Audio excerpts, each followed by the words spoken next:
दिवसानंतरही नाशिकच्या शहा दाम्पत्याच्या आत्महत्येचा गूढ मात्र कायम आहे। शहा कुटुंबातील सदस्यांचा आज पोलीस जबाब नोंदवणार आहेत। त्यांच्या मुलाचं लग्न अवघ्या 20 दिवसांवर असताना शहा दाम्पत्यानं आत्महत्या केली, त्याच्यामुळे खळबळ माजली। शवविच्छेदनानंतर विसेरा अजूनही राखून ठेवला गेलाय, त्याच्यामुळे आत्महत्येचा गूढ आणखी वाढलाय।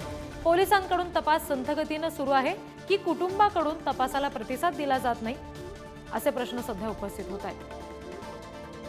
आणखी तपशील घेऊया। प्रतिनिधी किरण ताजणे सध्या आपल्याशी जोडले गेलेत त्यांच्याकडून।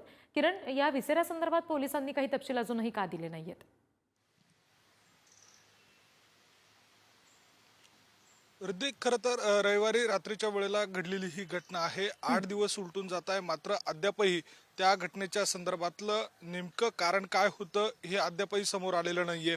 खरं तर आत्महत्या केली, विष प्राशन करून घेतलं, मात्र त्या सगळ्या संदर्भामध्ये जे शवविच्छेदन करण्यात आलं त्यानंतरचा जो विसेरा होता तो देखील राखून ठेवलेला आहे।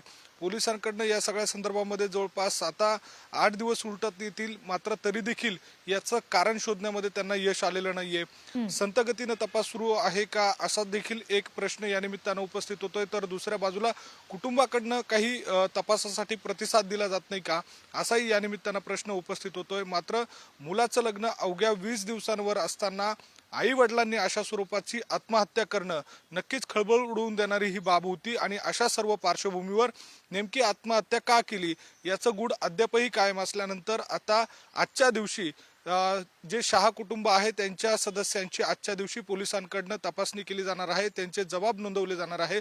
त्यामुळे या जबाबाच्या दरम्यान नेमक्या कोणत्या बाबी समोर येतात हे बघणं महत्त्वाचं असणार आहे। जी किरण, धन्यवाद दिलेल्या सगळ्या माहितीसाठी।